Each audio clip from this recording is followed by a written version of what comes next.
If the universe were an infinite, open expanse filled with stars, the night sky would be a solid wall of blinding light. This is Olber's paradox. Starlight from every direction should eventually reach us, leaving no room for darkness.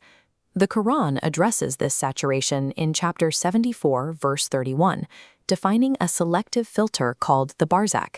This boundary prevents the total collapse of the system by shielding the observer from the infinite pressure of starlight. To maintain a stable state, the barzakh organizes the cosmos into a tessellated honeycomb. This cellular lattice divides the infinite field into discrete geometric chambers, allowing meaning to mature in isolation without being incinerated by the background radiation of the whole. Within this framework, the dark night sky functions as a diagnostic tool.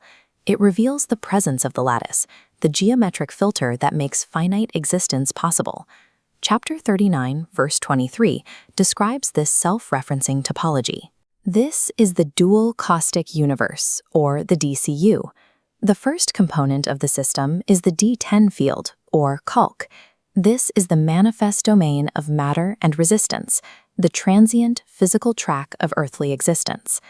Orthogonal to it is the I9 field, the This represents the eternal domain of command, a persistent, unbroken wave of pure meaning that remains completely unconsumed by the passage of time.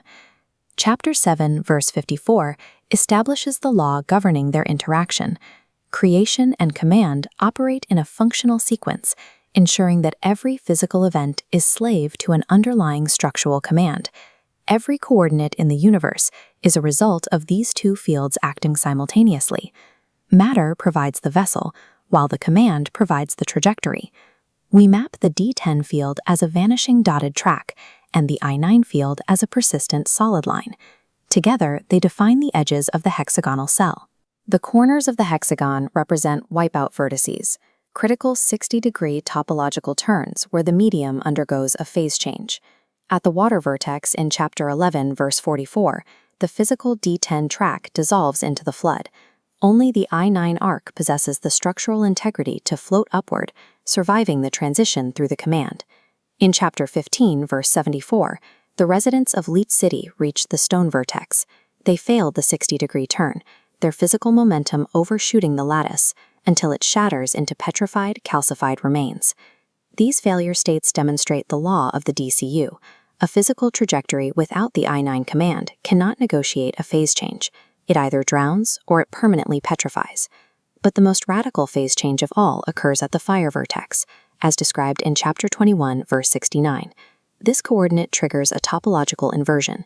As the red dotted line of fire crosses the geometric twist, it flips. The destructive heat inverts into a continuous blue line of preservation. Ibrahim successfully navigates this vertex by converting physical destruction into a persistent wave of information.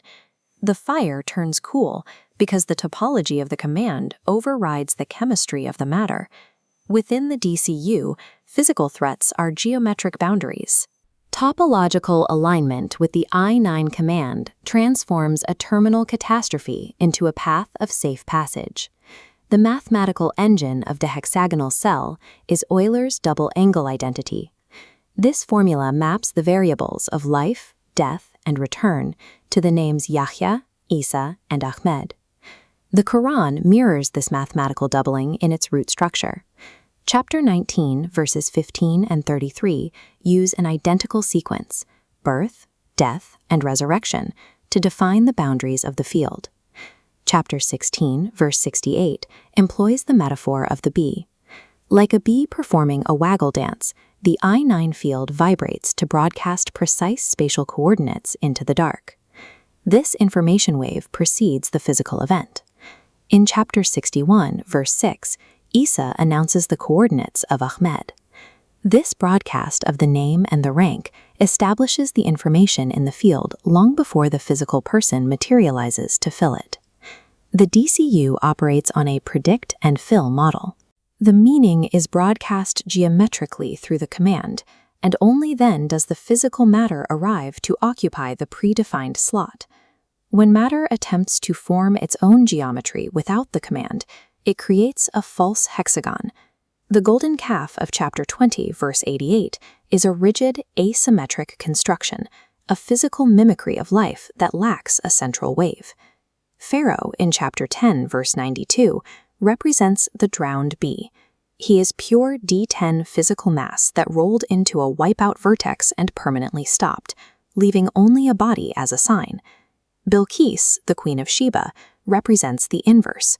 In chapter 27, verse 44, she recognizes the glass floor, the invisible boundary between the material and the command, and aligns herself with the true geometric grid. Material construction is topologically dead unless it integrates with the master grid. Alignment with the I9 field is the only difference between a hollow idol and a living cell.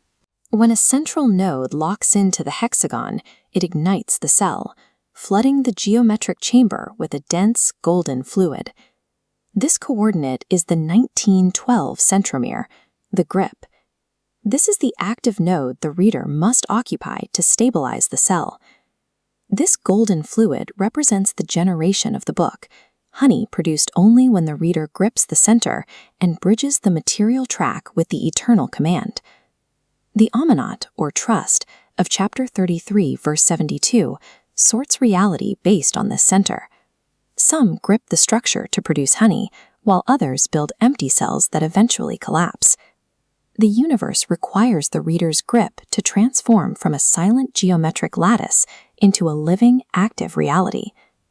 Occupying the centromere changes our perspective. We travel at high speed through the massive hive of the DCU. Every trajectory in this lattice leads toward the ultimate wipeout vertex, the hour mentioned in chapter 22, verse 7. The hour represents the ultimate phase transfer across the boundary. For a reader aligned with the I9 command, this vertex is a transition, not a termination. The hexagon completes its cycle, a seamless sealing of the loop between the beginning and the return. We move through a grid already predicted and filled. The final turn approaches. All that remains is to cross the vertex and return home.